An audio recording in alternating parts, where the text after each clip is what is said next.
사무엘의 시대에 이스라엘은 아주 어려운 시기를 보내고 있었습니다. 밖으로는 강력한 군대를 가진 블레셋이 거의 숨 쉴 틈을 주지 않고 계속 공격을 해왔죠. 전쟁에 대해 노하고 생길만도 했는데 이스라엘은 계속 패배하고 밀렸습니다. 그 이유는 다른 데 있었던 게 아닙니다. 사사시대의 마지막으로 가면서 엘리 제사장과 그의 아들들이 잘못된 삶, 그리고 이스라엘 민족들이 하나님을 떠난 삶들이 그 이유였습니다. 정말 힘들고 어려운 그 시기에 한 여인이 하나님께 눈물을 흘리며 감사함으로 드린 아들 사무엘이 성전에서 자라나서 이스라엘을 이끌어가기 시작하게 되는 겁니다. 이 시기는 안으로 출애굽 후에 복잡한 사사시대를 지내고 이제 왕정시대로 넘어가는 과도기였습니다. 이 어려운 시기에 사무엘은 마지막 사사이면서 그리고 선지자 시대를 건너뛰는 요 가운데의 위치를 잡고 그리고 제사장의 역할까지를 감당하면서 종교적으로 정치적으로 최고의 자리에서 이스라엘 민족을 훌륭하게 지켜냈던 겁니다. 이 어려운 시기에 나라를 지킨 사무엘의 방법은 오늘날 우리가 우리의 나라를 지켜 유지하는 데 아주 귀하고 중요한 모범이 됩니다. 중요한 것은 사무엘은 누구에게도 정치적인 것을 배운 적이 없습니다. 누구에게도 다른 전략적 방법을 배운 적이 없습니다. 그런데 지금 역사의 흐름 속에서 보면 사무엘만큼 한 나라를 과감하게 그리고 철저한 보호 속에서 성장시킨 사람이 없습니다. 사무엘은 아직 제자리를 잡지 못하고 있는 이스라엘을 지켜내고 자리를 잡게 했으며 성장까지 하게 했습니다. 사무엘을 어떻게 이스라엘을 지켜내고 성장하게 했을까? 사무엘이 어떻게 일을 했을까? 이 질문이 오늘 우리에게 좀 있어야 된다는 겁니다. 복잡하고 힘든 정치와 경제 그리고 사상의 혼돈 속에 있는 바로 오늘 이 시대에 하나님께서 위대한 나라로 만들어주신 이 대한민국을 지켜내라고 그리고 성장시키라고 우리 성도들에게 이 나라를 맡기신 겁니다. 그렇다면 이 시대의 성도들이 살펴봐야 할 가르침이 이 사무엘의 가르침 속에 있다는 사실을 인정하고 사무엘의 이야기에 귀를 좀 기울여야 할 것 같습니다. 세상 사람들은 우리들 때문에 이 세상이 발전하고 있다고 하면 펄펄 뜁니다. 왜냐하면 영적인 세계를 볼 수가 없기 때문입니다. 우리는 압니다. 하나님의 역사와 하나님의 도우심이 없이 우리나라는 절대로 앞으로 나갈 수가 없다는 것을. 전 세계가 경이롭다고 말하죠. 대한민국의 발전을 어떻게 했는지 수많은 사람이 연구하고 지금 논문을 냈지만 그것이 답이 되지 못한다고 이야기합니다. 우리는 압니다. 수많은 사람들이 제시한 그 모든 것이 다 맞지 않습니다. 눈물로 기도했던 우리 어머님, 아버님들의 기도와 그 기도에 응답하신 하나님의 역사였던 것입니다. 사무엘상 12장을 살펴보면 이러한 배경을 깊이 있게 이야기하고 있습니다. 이스라엘 백성들은 하나님께서 필요할 때마다 세워주셨던 사사로 만족할 수가 없었습니다. 왜냐하면 이 사사들이 전쟁을 이기고 또 이겨도 주변의 국가들이 더 단단해 보인 겁니다. 왕이라는 걸 갖고 있었어요. 왕정 국가였거든요. 왕이라는 게 있어서 왕 밑에 신하들이 있고 그들이 모여서 회의하고 무엇인가를 하고 군대를 훈련시키고 이런 모습을 보면서 우리는 이게 뭐지? 이런 생각이 든 거예요. 어떤 일이 생기면 사사가 하나님의 말씀을 듣고 명령하면 그 명령대로 행하기만 했거든요. 이제 신본주의에서 인본주의로 가보고 싶은 이 인간적인 욕심들이 사사시대를 만족하지 못하게 했습니다. 그래서 좀 더 적극적이고 강력한 나라를 원하는 그 마음들이 생기면서 왕정 국가를 요청하게 되는 거예요. 결국은 강력하게 반대했던 이 사무엘의 주장이 무시되죠. 그리고 하나님께서 왕을 세워주라고 명령하십니다. 결국 사무엘은 사울이라는 사람을 택해서 왕을 세워요. 그런데 이 모든 과정 속에 사무엘이 너희가 왕을 세우면 이런 아픔들이 있을 거라는 이야기를 다 해줍니다. 그냥 앞을 내다보지 못한 인간들이 그래도 좋다고 왕을 세우자고 막 난리가 나죠. 그리고 사울을 왕으로 세웁니다. 그 왕으로 세우기 전 그 간절함 속에 이스라엘 민족들이 당하는 아픔들이 오늘 이것저것에 드러나 있고요. 왕정국가가 돼서도 얼마나 힘들어하는지가 성경에 나타나 있습니다. 사무엘이 이스라엘 백성들에게 하나님의 역사를 다시 한번 드러내 보이기에 간절한 기도를 하고 하나님이 그 기도에 응답해서 우리와 비를 내리게 되죠. 이스라엘 백성들이 그걸 보고 깜짝 놀라 벌벌 떨게 됩니다. 그래서 사무엘상 12장 19절에 보면 그들이 사무엘에게 이렇게 부탁하죠. 모든 백성이 사무엘에게 이르되 당신의 종들을 위하여 당신의 하나님 여호와께 기도하여 우리가 죽지 않게 하소서. 우리가 우리의 모든 죄의 왕을 구하는 악을 더하였나이다. 여러분, 여기 아주 중요한 표현이 들어 있습니다. 모든 백성이 사무엘에게 당신의 종들을 위하여 당신의 하나님 여호와께 이렇게 말했습니다. 우리 하나님의 여호와가 아니라 당신의 하나님 여호와께라고 말한 겁니다. 이스라엘 백성들이 우리 하나님, 나의 하나님이 아니었습니다. 이미 마음이 다 떠나 있는 겁니다. 그리고 우리가 비를 보며 겁이 나니까 당신의 하나님 여호와께라고 이야기한 거예요. 지금 우리나라는 어떤가요? 우리나라 기독교인들은 어떤가요? 나의 하나님이신가요? 힘들고 어릴 때 그래서 무릎 꿇고 나의 하나님, 나의 하나님 부를 수 있는 사람이 되어 있나요? 아니면 문제가 생길 때마다 당신의 여호와께 기도해달라고 부탁하는 사람이 되어 있나요?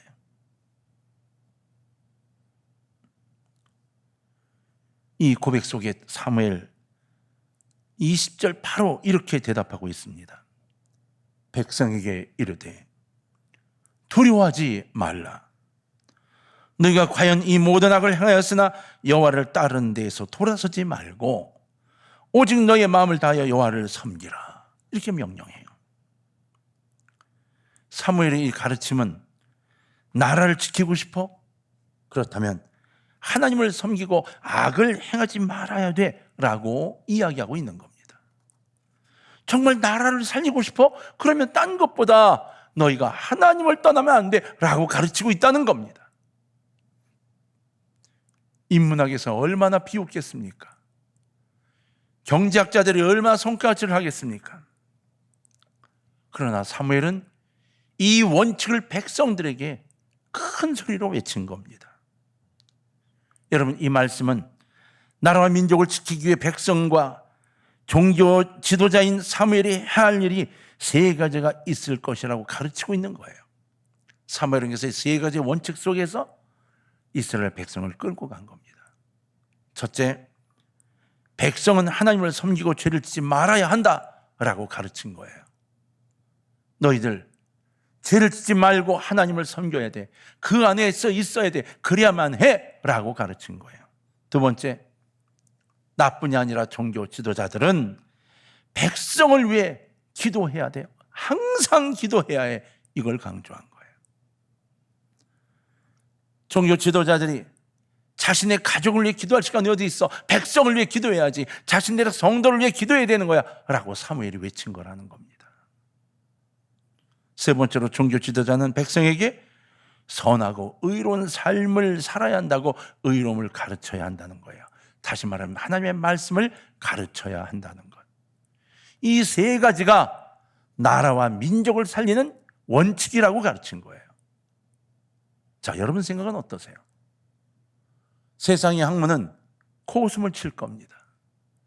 세상의 학문은 이러한 경제 방향성을 가져야 한다고, 이렇게 주식을 사야 한다고, 비트코인을 사야 한다고 막 외치고 있을지도 모릅니다. 그런데 하나님은 비트코인도 내려놓고 주식도 내려놓고 땅도 내려놓고 너희가 하나님을 섬기는 백성으로 만들어야 하고, 그 백성을 위해 눈물로 기도하는 종교 지도자들이 되어야 한다고 가르치고 있고, 너희들이 백성에게 하나님의 말씀을 가르치는 사람이 되어야 한다고 요청하고 있는 겁니다. 저는 오늘 어느 나라이든지 나라를 지키기 위해서는 이 세 가지를 반드시 해야 된다고 믿습니다. 이스라엘, 아무것도 없던 그 나라가 이 세 가지를 사무엘 때 지키면서 어마어마한 강국으로 변하게 됩니다. 전쟁도 하나님께서 해 주십니다. 경제적인 발전도 하나님께서 해 주십니다. 여러분, 이 사회에서 영적 지도자 역할을 해야 하는 사람들이 누군가요? 바로 여러분입니다. 성도라고 지칭하는 여러분. 여러분들이 세상의 영적 지도자 역할을 해야 하는 겁니다. 이건 목사님이나 하는 거죠? 아니요. 바로 우리 모두가 제사장직을 맡고 있다고 만인 제사장설을 이야기하잖아요. 맞습니다. 우리 모두가 구원받고 성도가 되면 세상의 영적 지도자임을 스스로 깨달아야 합니다. 이거 하고 싶지 않아요 라고 한다고 하고 싶지 않다고 안 하는 게 아닙니다. 이미 영적으로 누군지 모를 사람들이 내게 다가와 내게 요청을 하게 됩니다. 우리는 여러분 사무엘의 이 하신 말씀 중에 잘못 이해하는 부분이 있어요. 기도를 쉬는 죄를 범치 말아라 그랬죠? 근데 이것이 우리는 자꾸 인용을 하면서, 그래서 항상 기도하라고 했으니까 기도를 해야 돼, 쉬지 말고 기도해야 돼, 숨도 쉬면서 기도해야 돼, 기도해야 돼, 이렇게 말하고 또 그렇게 가르치는 분이 많아요. 그런데 아니에요. 실은 이 문장은 나라와 민족을 위해 쉬지 말고 기도해야 된다고 말씀한 거예요. 바로 여기에서 너희 종교 지도자들이, 너희 영적 지도자들이 너희들이 나라와 백성을 위해 기도한 걸 쉬지 말아야 돼 라고 가르친 거거든요. 맞습니다. 여러분과 저는 이 나라와 예수 믿지 않는 백성들까지를 위해서라도 기도해야 합니다. 우리는 그런데 우리 집, 내 자식, 내 가족, 이 기도에서 벗어나 본 적이 별로 없는 사람이 굉장히 많습니다. 아닙니다. 넓어져야 합니다. 우리의 기도가 이 나라를 살립니다. 이 민족이 기도로 살아나게 됩니다.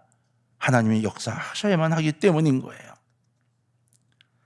나라와 민족을 위해 기도하는 것이 정말 우리 성도들에게는 중요한 일이 되어야 합니다. 기도는 나라를 지키는 길입니다. 구약 성경을 보면 내 아버지여 내 아버지여 이스라엘의 병과 그 마병이요, 이렇게 불린 사람이 두 사람이 있습니다. 엘리야와 엘리사입니다. 이 엘리사와 엘리야는 이렇게 불렸어요. 이스라엘의 병과 그 마병이요. 왜? 어떻게 그 두 사람이 이스라엘의 병과 되고 마병이 됩니까? 이스라엘의 군대가 아무리 동원해도 이기지 못하는 전쟁을 이 두 사람이 기도만 하면 이기는 겁니다. 이 두 사람의 기도가 전쟁을 승리로 만들어내는 겁니다. 얼마나 많은 군대가 몰려와도 다 불보지 못하고 이상한 데로 끌려가가지고 포위된 곳에 들어가서 벌벌 떨게 만든 것이 이들입니다. 어떻게 그럴 수 있냐고요? 하나님만이 하실 수 있는 겁니다. 엘리야와 엘리사는 그 믿음 가지고 기도했어요. 그래서 이스라엘 마병과 모든 군인보다 더 위대하니요 하는 이야기를 들었던 이들입니다. 엘리사는 하나님께 기도하여 하나님의 이 기적적인 도움으로 이스라엘 군사가 이기도록 해주고요, 또 나라를 지켜냈지요. 우리도 마찬가지입니다. 6.25 때 여러분 우리가 들어서 알고 있는 이야기가 있잖아요. 지금 여러분 보세요. 미얀마 안전보장이사회에서 중국과 러시아가 찬성표를 던지지 않아 미얀마에다가 경고도 못하고 지금 유엔에서 간섭을 못합니다. 미얀마 이 점점 내전의 형태로 변해가고요, 얼마나 많은 사람이 죽을지 아무도 모릅니다. 근데 그 나라에 아무도 도움을 못 줍니다. 자유를 위해 쓰는 이들에게 도움을 줘야 한다고 떠들지만 실제로 아무 도움도 못 줍니다. 그런데 6.25 때요, 러시아가 북한을 움직여서 전쟁을 일으켰습니다.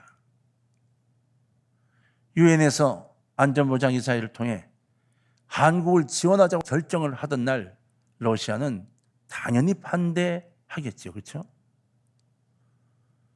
러시아의 유엔 대사가 그날 정해진 시간에 유엔에 도착을 못했습니다.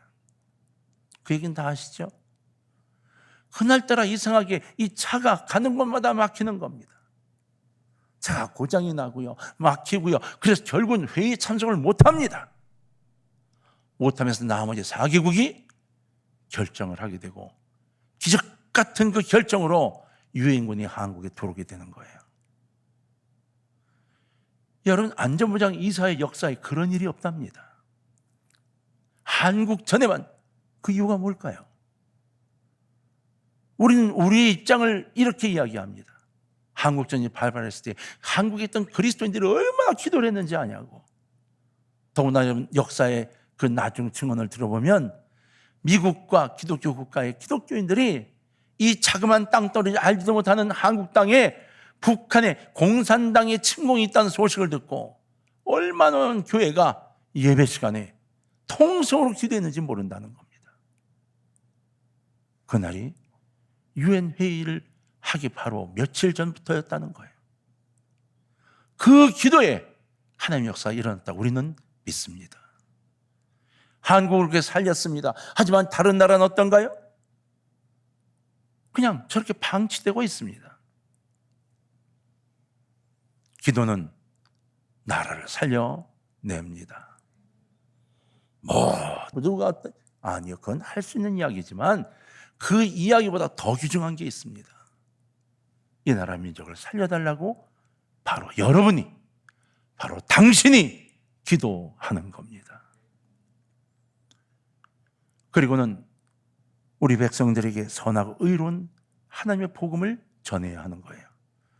우리 목회자들은, 그리고 목자님들은, 우리 제자반의 간사님들은 우리가 배운 하나님의 말씀을 전달하고 가르치는 데 최선을 다합니다. 그럼 여러분은 어디다 가르치나요? 직장의 동료들에게, 이웃들에게, 교회 다니지 않는 우리 가족들에게 은근하게 내가 참 좋은 진리를 들었어 하고 그걸 전달해야 하는 겁니다. 여러분, 백성이 죄를 지으면 하나님의 벌을 받아 이 나라가 해를 입을 수밖에 없습니다. 우리는 이스라엘을 통해서 그것을 보고 있잖아요. 그럼 우리는 백성이 바르게 살아 하나님부터 복을 받도록 가르쳐야 할 책임이 있습니다. 이스라엘의 병과 그 마병이라고 불린 엘리야가 나라를 지킨 것은 바로 이런 방법이었습니다. 사실 엘리야는 많은 기적을 행했지만 적군을 물리치는 기적은 별로 행하지 않았습니다. 오히려 기적으로 자기 나라 군대의 50부장 부대를 2부대나 불에 타 죽게 한 적도 있습니다. 그리고 아방의 가문이 죄 때문에 파멸될 것이라고 저주를 퍼부었던 사람이었습니다. 그런데도 엘리야는 나라를 지킨 사람입니다. 왜 그랬을까요? 기적으로는 이루지 못했습니다. 그는 왕과 백성의 죄를 꾸짖고 그들에게 선하고 의로운 도를 가르쳤기 때문인 겁니다. 이것이 잘못됐다고 분명히 이야기하고 그것을 바꿔야 한다고 가르치고 그리고 기도했던 것이죠. 나라를 지키는 또 한 가지 방법, 백성에게 하나님 뜻을 가르치는 겁니다. 저나 여러분 모두가 다 주의 말씀 안에서 사상과의 관계를 정리하고 하나님 말씀대로 가르치고 전해야 하는 겁니다. 우리는 이상하게 사상 가지고 하나님의 성경을 해석하고 싶어 합니다. 아니요, 성경을 가지고 사상을 판독해야 합니다. 그리고 이 사상이 성경 말씀에 준한 것이 아닌지를 보고 무엇이 가짜인지를 분명히 알아야 합니다. 자유민주주의가 성경적이라고요? 공산주의가 성경적이라고요? 사상을 갖고 말할 때 그렇게 말합니다. 그러나 여러분, 성경은 신본주의입니다. 자유민주주의도 공산주의도 아닙니다. 하나님의 말씀은 신본주의입니다. 우리는 하나님을 섬기고 하나님을 만나고 하나님께 기도할 수 있는 이 환경을 감사해야 하고, 그리고 많은 이들에게 그것을 자랑해야 하는 겁니다. 의롭게 사는 사람이 나라를 지키는데 얼마나 중요한지는 이미 구약 성경에 잘 나타나 있습니다. 소돔과 고모라 사건을 잘 보십시오. 우리가 아는 대로 소돔에 의인 10명이 없어서 소돔과 고모라는 멸망하고 맙니다. 그것도 끔찍하게 유황불에 타 죽습니다. 동네가 움푹 패여서 사해로 치워지고 말잖아요. 근데 의인 한 명이 없어서 그래서 망한 성도 있습니다. 예루살렘이었습니다. 예레미야 5장 1절에서 이렇게 말씀합니다. 너희는 예루살렘 거리로 빨리 왕래하며 그 넓은 거리에서 찾아보고 알라. 너희가 만일 공의를 행하며 진리를 구하는 자를 한 사람이라도 찾으면 내가 이 성을 용서하리라. 그 한 사람이 없어 예루살렘이 망하고 말았습니다. 부탁입니다. 여러분, 바로 당신 여러분이 이 한 사람이 되어 주십시오. 누군가가 할 것이라고요? 우리 목사님이 할 거라고요? 아니요, 믿지 마십시오. 내가 해야 합니다. 내가 하나님 보시기에 의로운 사람이 되도록 나를 바꿔가야 합니다. 아무리 시어머니가 못되게 굴어도, 아무리 며느리가 못되게 굴어도 내가 그리스도의 사랑으로 인내하고 끌어안아야 하는 겁니다. 성경에 기록되어 있지는 않지만 예레미야 시대에 의롭게 사는 사람이 한 사람이 있었다면 예루살렘은 지금 같은 경험을 겪지 않았을 겁니다. 그리고 그 의로운 사람도 이스라엘의 병거라고 불릴 수 있었겠죠. 우리는 하나님의 자녀로서 하나님을 사랑하고 이웃을 사랑해야 합니다. 우리가 이웃을 사랑할 때 누구부터 먼저 사랑해야 합니까? 여러분, 우리는 어려운 사람부터 사랑해야 합니다. 그렇게 배웁니다. 또 누구부터 사랑해야 합니까? 가까운 사람부터. 근데 이 사랑은 우리가 일반적으로 하는 사랑과 다른 의미의 사랑이에요. 그 영혼에 대한 사랑입니다. 그래서 성경은 가족을 돌보지 않는 사람은 불신자보다 더 악한 자라고 말합니다. 디모데전서 5장 8절이죠. 누구든지 자기 친족, 특히 자기 가족을 돌보지 아니하면 믿음을 배반한 자요 불신자보다 더 악한 자니라. 예수 믿지 않는 여러분 가족을 위해서 정말로 기도하셔야 합니다. 그들이 천국 갈 수 있도록 마지막까지 노력하셔야 합니다. 우리는 세계를 다 사랑해야 하지만 그중에 우리 민족부터 사랑해야 하고, 우리 민족을 사랑하는 바른 신앙인으로 나 자신을 키워야 합니다. 우리나라가 경제적으로 많은 발전을 했습니다. 그러나 영적으로, 윤리적으로, 도덕적으로는 점점 더 타락해가는 것 같습니다. 하나님을 섬기는 것보다 우상 숭배와 경제력 숭배가 더 활발해져 가고 있지 않습니까? 이것은 우리나라의 장래를 위해서 굉장히 위험한 신호입니다. 우리나라 미래가 불안하다는 이야기가 되고 있는 겁니다. 왜? 하나님이 손을 놓을 가능성이 높아지고 있다는 거예요. 이런 우리나라를 사랑하며 지키기 위해서 우리는 나라와 민족을 위해 기도해야만 합니다. 다른 기도를 많이 해도 나라와 민족을 위한 기도를 쉬게 된다면 결국은 이 나라 민족이 어려워지며 우리의 다른 기도가 아무 의미도 없게 되고 맙니다. 이 나라의 정의와 바른 윤리가 서도록 하나님 뜻을 잘 가르쳐야 합니다. 오늘도 장로님이 대표기도 하시면서 차별금지법과 여러 가지 안타까운 문제를 가지고 기도하셨는데, 맞습니다. 우리가 기도해야 될 이유가 거기 있습니다. 무엇이 옳은지를 모르고 이 땅을 살아가고 있는 많은 사람들, 그들에게 빛을 보게 만들기 위해 우리는 말씀을 증거하고 기도하는 것 게을리하면 안 된다는 겁니다. 여러분, 정 안 되면 우리만이라도, 나만이라도 의로운 사람으로 남아 의인 한 명으로 남아야만 하는 겁니다. 한 가지 더 생각을 해봐야 될 게 있어요. 우리의 목표가 이 대한민국의 보존과 평화, 이것만은 아니어야 한다는 겁니다. 이 나라가 점점 더 부흥하고 더 커져, 이게 우리의 목적이 아닌 겁니다. 실제 목적은 그렇게 함으로써 하나님 나라의 확장에 도움이 될 수 있다는 거예요. 우리의 실제 목적은 하나님 나라의 확장입니다. 다시 말하면 하나님의 뜻에 따라 바르게 살며 세상에 하나님의 의로운 뜻이 이루어지도록 노력해야 한다는 것이고, 마태복음 28장에 말씀하신 것처럼 마지막까지 복음을 들고 나가는 우리들이 되어야 한다는 것입니다. 오늘 본문 속에 보면 이렇게 말씀하셨어요. 들엔 들풀을 봐, 백할파를 봐. 너희들이 추구하는 거, 너희들이 어떻게 해서 해보려는 거, 그 모든 것보다 더 귀하고 더 화려하지 않더냐.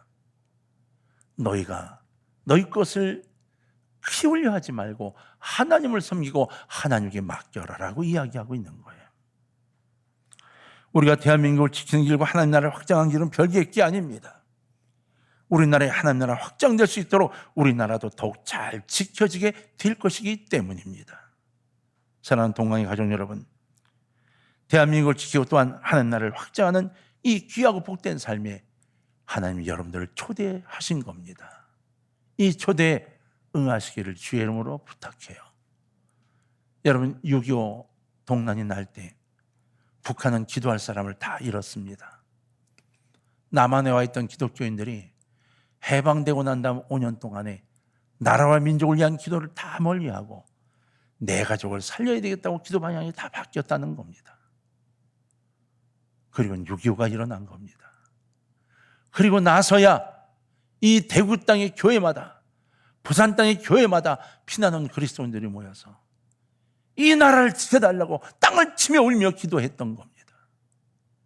그리고 정말 벌떼처럼 밀려들던 공산당 북한군들이 낙동강까지 밀려 들어왔을 때도 힘없던 이 나라가 갑자기 대구와 부산의 기도를 시작하기 얼마 되지 않아 반전을 기하기 시작했던 거예요.